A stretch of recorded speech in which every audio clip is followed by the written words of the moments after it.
Headlines for this week include small bacteria answers big questions, International Women's Day is celebrated on campus, and spring break kicks off tomorrow. Stay tuned, WMCM's Week in Review is next.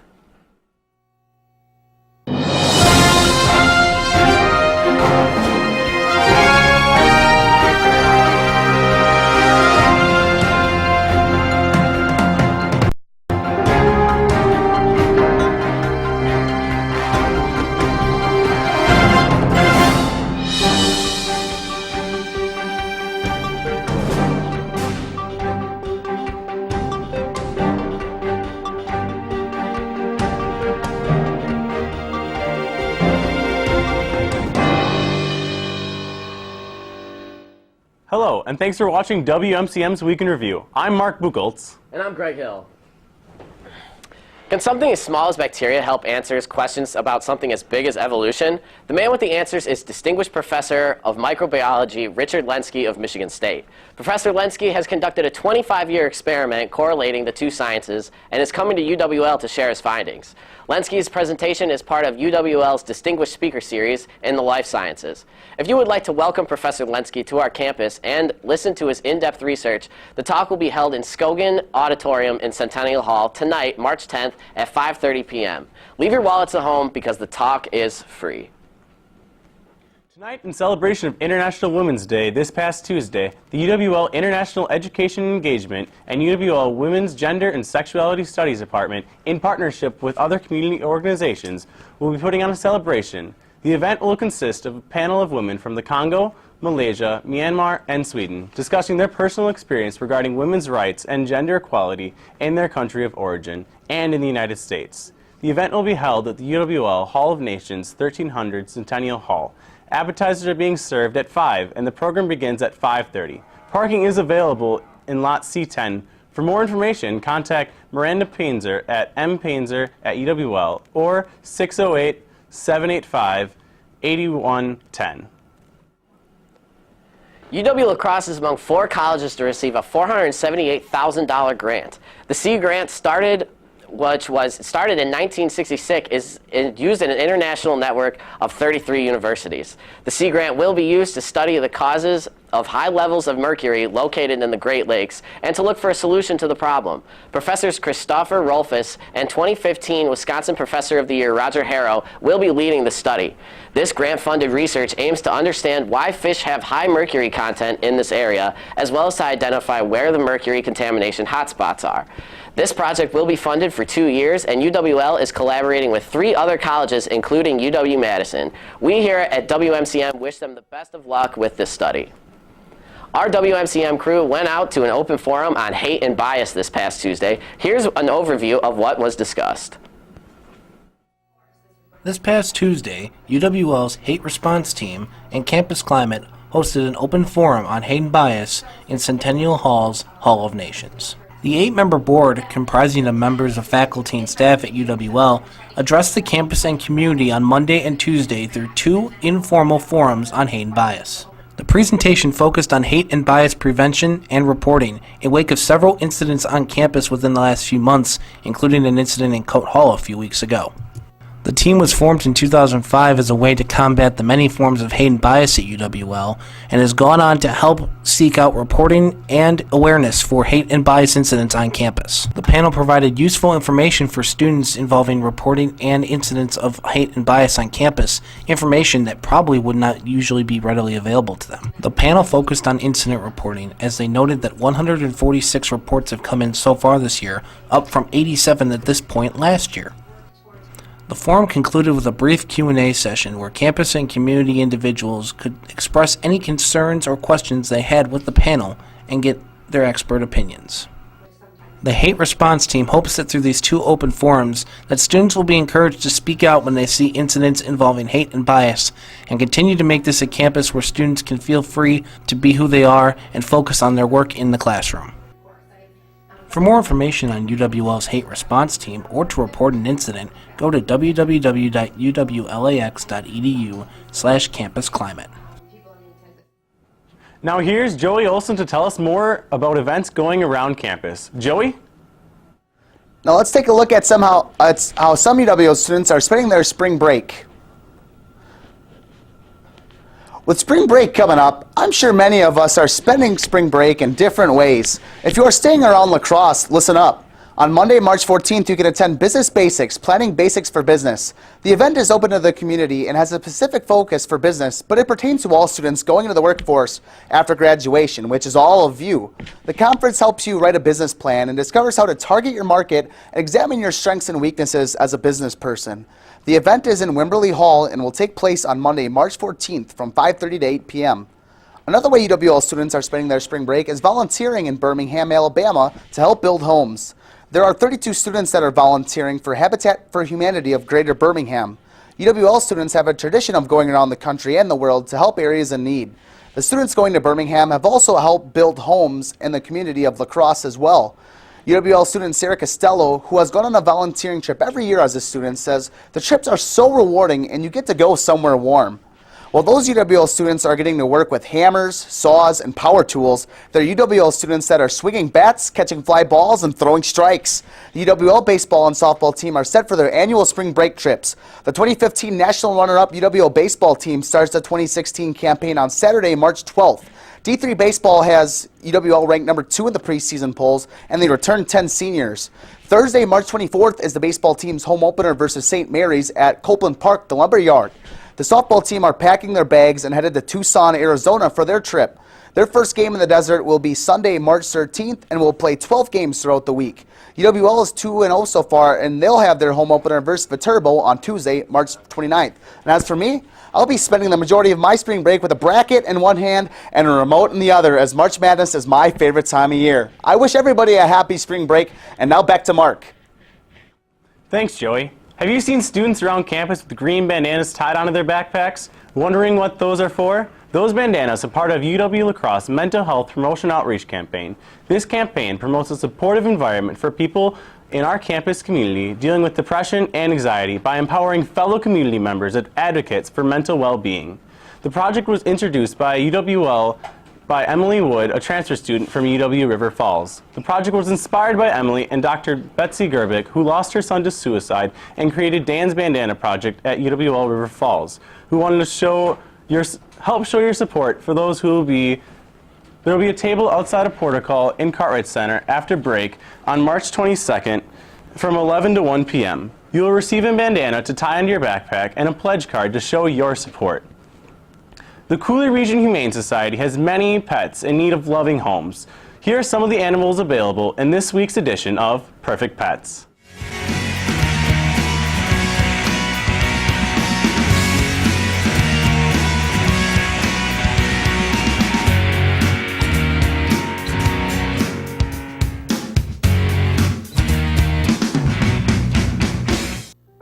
I'm Queen. I'm 2 years old, super sweet, and very outgoing. One of my favorite hobbies is snuggling. Hi, I'm Tiger. I'm an 8-month-old goofball of a kitten. I love having plenty of toys to play with and a fellow kitty to keep me company.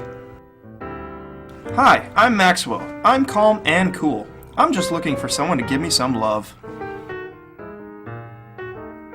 Hi, I'm Kendra. I'm 2 years old. I love conversation. I'm shy at first, but I'm also very curious and friendly. To find out more about adoption for these pets or others, contact the Cooley Region Humane Society at 781-4014. That number again for the Cooley Region Humane Society is 781-4014. The student organization ONE is presenting a screening of Hineni Malala. This documentary covers the remarkable story of teenager Malala Yousafzai, who was attacked by Taliban gunmen in Pakistan. Malala is an advocate for women's education, which was the reasoning for why she was targeted. Rather than being silent, Malala emerged as a global voice for the education rights of children. ONE is an international advocacy organization that contains 7 million members worldwide. Kaylin Shepherdson says that ONE has decided to show this film because of their dedication to women and girls' empowerment and education. This screening will take place today from 5:30 to 8 p.m. in the Ward Room at the Cartwright Center. This past weekend, we sent a crew out to Lasso Fiesta. Let's take a look at all the fun they had.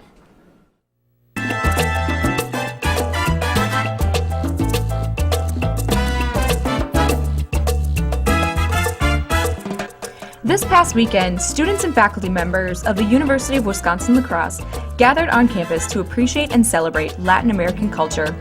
LASO, the Latin American Student Organization, has hosted a fiesta every year for over 10 years. The theme for this year's fiesta was Ancient Civilizations, which celebrated Latin American origins and the continuation of their cultures. There were over 170 tickets sold for this event, which included an authentic night filled with dancing, a silent auction, and dinner. We asked LASO member Beatrice Aranda to tell us a bit about this year's fiesta. Fiesta to us is a way for us to show them this is what our life is like. We want to share this with them and we want them to be a part of it. Students don't have to be of Latin American descent, however, to enjoy this fiesta or be a part of this organization. LASO welcomes anyone who truly appreciates the Latino culture. LASO member Scott Barrera told us more about being a part of the organization. He says LASO is a home away from home for many students at UWL. It's a safe place for Latino students to gather, and it also gives students who don't identify as Latino a place to learn more and understand the Latino culture. For WMCM, this has been Tessa Tilot, Abby Boy, and Taylor Purcell. Back to you.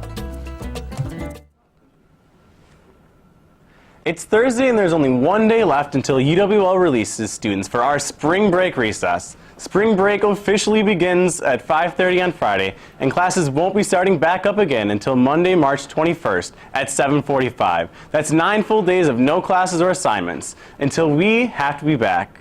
Just to be sure you have all your assignments and work in so you can have a stress-free break.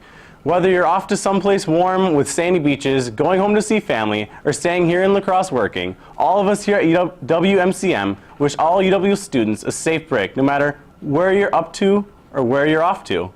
Each week, the UWMCM crew goes out and talks to your fellow peers in a segment we like to call Campus Insight. This week, they asked students where they wanted to go on spring break. This week for Campus Insight, we went around campus and asked students if they could go anywhere in the world for spring break, where would they go? Well guys, we are here by the clock tower. We're looking for some people to answer some questions for us. I wonder where... Right here is perfect. Hey guys, if I could ask you one question. If you could pick anywhere in the world to go for spring break, where would it be? Portugal! It's a good answer. Where would it be? I would go to Madison for St. Patrick's weekend. Well, you're gonna have a good time then. We will. Where would you go for spring break? Daytona Beach! Woo! Let's do it. Where would you go? I would go to Colorado, so I'd be able to snowboard. Where would you go? Saudi Arabia. And now, where would you go if you could go anywhere? Washington, D.C., of course. Me too. Great answer. Thank you. So if you could go anywhere in the world, where would it be? Well, I have to go somewhere for a meeting, and it's in San Francisco, so that's pretty cool. That's going to be exciting. Yeah. There you have it, folks. For WMCM, this has been Peter Lenz and Mitch Anderson. Now back to you in the studio.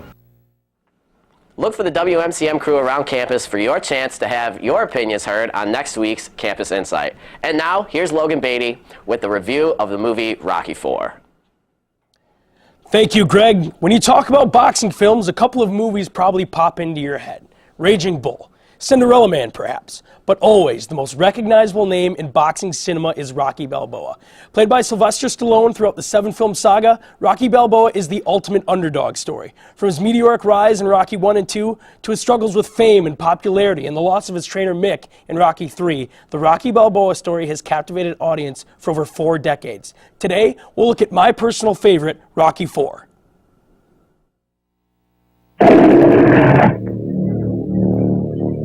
My name is Tarago. I'm a fighter from the Soviet Union. I fight all my life and I never lose. Soon I fight Rocky Balboa and the world will see his defeat. Soon the whole world will know my name.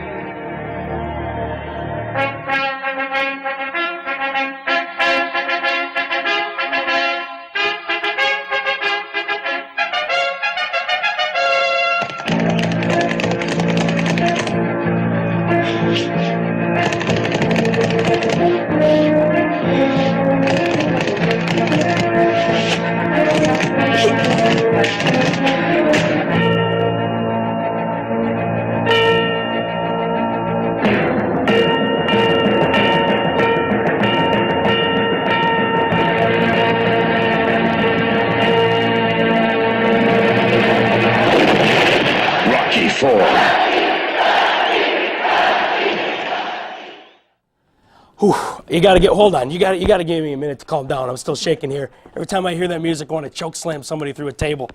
So Rocky IV begins with a hellacious bout between Rocky's friend and sometimes opponent, Apollo Creed, and a young Soviet boxer named Ivan Drago, played by Dolph Lundgren in his first ever role.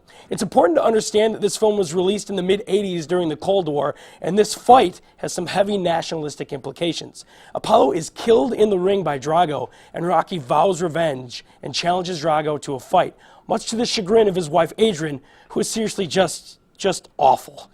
We get the best obligatory montage in this series where Rocky climbs a dang mountain, which is pretty neat. Unrealistic consequences of fighting where getting hit unmercifully in the head do little to no damage. I mean, seriously, I counted the punches. Rocky takes 37 punches in the head before he lands his first jab. He takes 81 punches in the first round alone. Haymakers are thrown and landed ad nauseum without effect, but my God, is it awesome to watch. Now, Rocky IV is not at all a good movie. It's probably the worst movie in this series. If you're looking for a boxing movie with some cinematic oomph, watch Rocky I. But while Rocky IV may fail cinematically, it does have this major accomplishment under its belt. I know you history buffs out there probably know this. Greg, you probably know this too. But for those of you who don't know, Rocky IV single-handedly ended the Cold War. I mean, even the Russians in that movie were cheering for Rocky towards the end. Any movie that can accomplish such a patriotic act, in my opinion, should become required curriculum in the classroom. So, I have a petition right here in my hands that will make this happen. So let's do our part to make America great again, people. Stay tuned. My good friend, Kyle Popovich, will be back with this weekend's weather.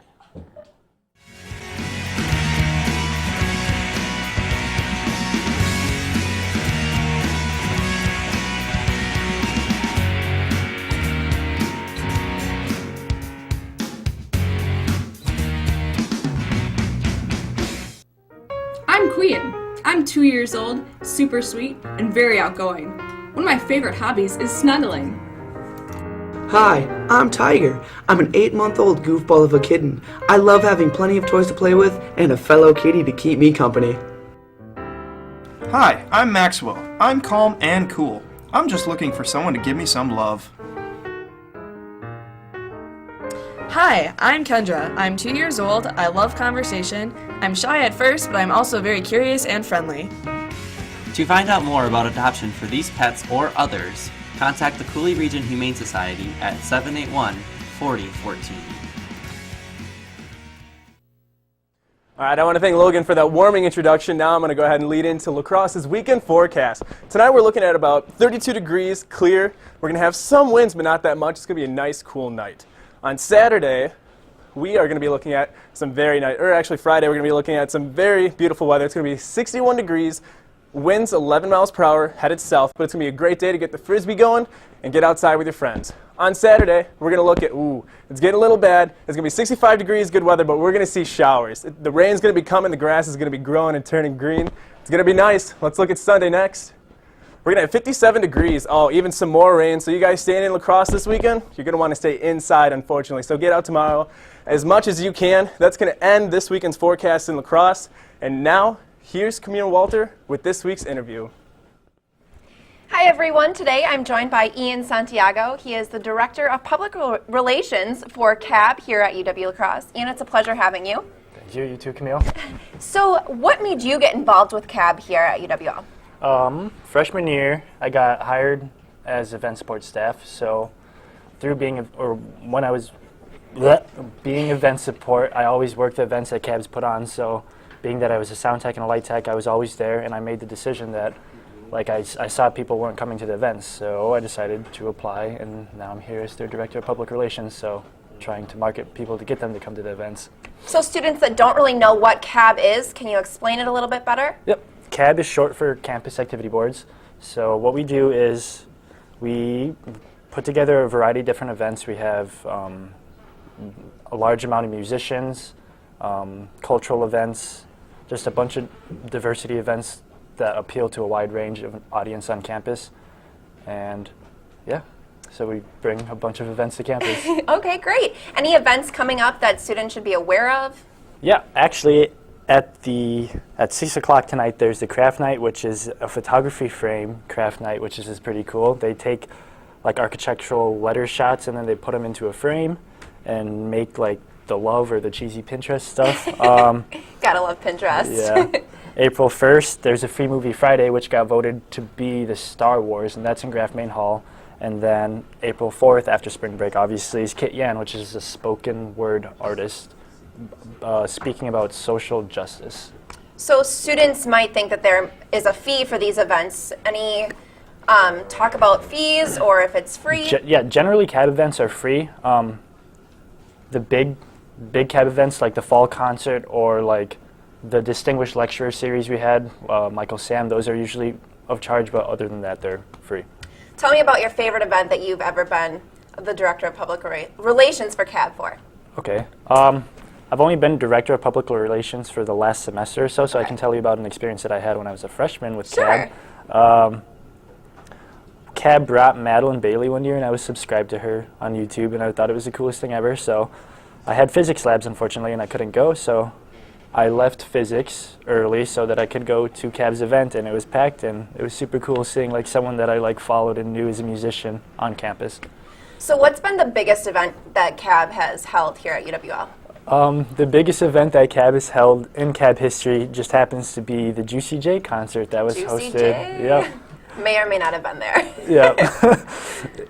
Yeah, that was 2 years ago now. Yeah. Yeah, that was pretty big. How many students normally come to the CAB events, or what's the estimated?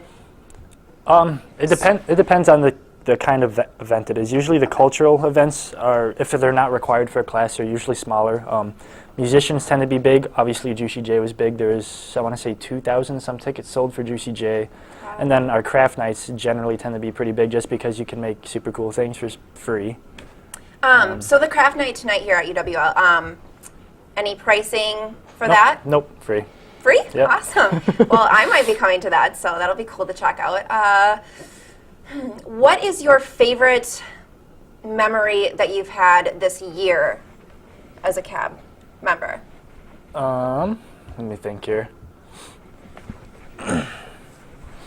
I'd say just like being on the board and being behind the decisions, like seeing like the list of people that we can bring to campus, or like how we can reach out to students, like doing surveys to see how students can come. It wouldn't be like an event, I would say, because I've worked, being that I've been a part of UES, like event support staff and CAB, I'm always like at the events, so I wouldn't try to say a specific event, but I'd say like the behind the scenes process and working with CAB and seeing all that stuff is really interesting for me.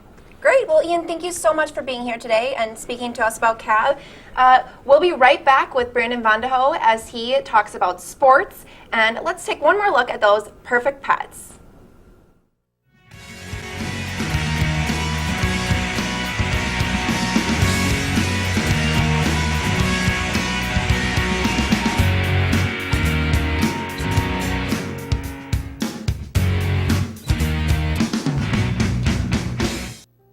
I'm Queen. I'm 2 years old, super sweet, and very outgoing. One of my favorite hobbies is snuggling. Hi, I'm Tiger. I'm an 8-month-old goofball of a kitten. I love having plenty of toys to play with and a fellow kitty to keep me company. Hi, I'm Maxwell. I'm calm and cool. I'm just looking for someone to give me some love. Hi, I'm Kendra. I'm 2 years old. I love conversation. I'm shy at first, but I'm also very curious and friendly. To find out more about adoption for these pets or others, contact the Cooley Region Humane Society at 781-4014. Again, the phone number for the Cooley Region Humane Society is 781-4014. The UWL gymnastics teams captured the 2016 Wyatt Conference title last week. The Eagles finished competition with a team score of 191.8 points, while rival UW Whitewater finished runner-up by a slim margin of 191.4 points.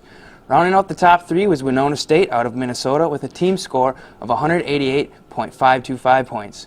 All three teams qualified for the National Collegiate Gymnastics Association Championships that are scheduled from March 18th to the 19th at the college at Brockport in New York. This is UWL's league record 23rd WIAC title and number 20 for head coach Barb Gibson. The Eagles were led by Samantha Wykamp, who captured the all-around title with a WIAC record score of 38.625 points, which is tied for second in school history. UWL's Amy Enright captured her second straight uneven parallel bars conference title with a score of a 9.75. Leah Spankowski tied for first on the balance beam with a 9.7 to round out the first place finishers for the Eagles. The Eagles will look to defend their national title next Friday when the all-around competition starts at 5 o'clock p.m. Central Time. This weekend, 180 Division III wrestlers will flock to Cedar Rapids, Iowa for the 2016 NCAA Division III Championships. Representing the Eagles at Nationals are junior Ryan Weinman at 125 pounds, junior Dustin Weinman at 133 pounds, junior Tyler Schneider at 174 pounds, freshman Austin Cook at 184 pounds, and freshman Clay Brose at heavyweight, 285 pounds. The action kicks off Friday, March 11th with Session 1 starting at 10 o'clock a.m., with 2 preliminary rounds held on 6 mats, as well as the first round of consolation matches. Session 2 is set to start at 6 o'clock p.m., featuring the quarterfinal matches. Championship Saturday then kicks off with Session 3 at 10 a.m. with semifinals in the championship bracket, as well as the quarterfinal and semifinal rounds in the consolation bracket. Session 4 will feature the championship finals beginning at 7 o'clock p.m., which will be preceded by the parade of NCAA Division III All-America wrestlers at 6:30. The Eagles finished 8th at last year's national championships. Tyler Schneider recorded a second-place finish at 165 pounds last year to lead the team. The Eagles have finished second 4 different times, with the most recent being in 2010. UWL will host the 2017 NCAA National Championships next year at the Lacrosse Center. The UWL wrestling team is not the only team that will compete for a national title this weekend. A short 1-hour drive southwest from the wrestling championships, you can also find the Division III Indoor Track National Championships in Grinnell, Iowa. The UWL men's and women's teams qualified for the 2016 Indoor Track National Championships after both teams secured the WIAC Conference Championship. The women's team qualified 9 athletes for nationals, led by senior Bria Halma, who is aiming for her 3rd straight indoor national title in the triple jump. Halma will also join Claire Gordy, Jenna Goulet, and Mallory Hall on the 4x400 meter relay team as they seek their 4th straight event title for UWL. Gordy will also compete in the 60-meter hurdles, where she is seeded 2nd, and senior Meg Heafy will compete in the 60 and 200-meter dash. The UWL men's team will send 17 athletes to the national championships, led by junior Ross Denman, who looks to defend his 2015 title in the 400-meter dash. The 2nd-seeded men's 4x400 meter relay team, consisting of Denman, Zach Walfang, Dominic Bucholtz, and Joe Smith, will give the Eagles a good chance for another first-place finish. Seniors Luke Sauerman and Daniel Otto look to go out on top in the 60-meter hurdles, and Ernest Winters and Alex Kanan will compete in the 60-meter dash. Both of the UWL men's and women's indoor track and field teams will look to defend their titles from last year this weekend. And that is all for this week's sports. Not to mention the UWL baseball team has a rematch. Rematch with the national title team last year. So it's good to be an Eagle fan right now. It is a good Let's see, weekend we for got the wrestling, gymnastics, diving just took home a championship, correct? Yep. Track, nothing new. Dominating track. Always. So that's always good It's to like hear. the 14th year the girls have taken conference title. I'm honestly not surprised. Or maybe that's men, I'm not sure. Still, it's a great time to be an Eagle fan. It'd be interesting to see how the gymnastics team does. Barb Gibson, 20 titles in her tenure here. That's nuts. And she's going for 21? 21. Wow. Well, the 21 will be next year. She's going for national. She's going for national back this to time. back. All right. Wow. That's quite impressive. That's ridiculous. I mean, the hardware we're bringing home is unlike anything else. So it's awesome to go to this campus, really. Seriously. All right. Sure. Cool. Well, do you guys have any spring break plans that's coming up? We're finally made it, guys. Just going home for it, see Absolutely. what happens. Otherwise, I'm pretty excited to get back and figure out what that bandana project that I talked about. That's true. I think that's pretty interesting. Like UWL showing their support for mental health and just awareness of it as well. Just making sure people know it's not like a broken bone. You don't tell someone like get over it. I've seen them around campus too, and I've always wondered why. So it's Yeah, a good one thing. of my friends got them, and that's kind of like got me interested. And I was like, oh, what is that? And she explained it to me, and I thought I'd share it with you guys. Very nice, very nice. Bonzi, any plans for you? I will be watching basketball, high school and collegiate. I will be joining you on that. Happy March, guys, and happy spring break. Thanks again for watching WMCM's Week in Review. Make sure to join us next week, Thursday, at 4:30 right here on Campus Channel 6, Charter Channel 96, and Digital Channel 989. Everyone have a happy spring break.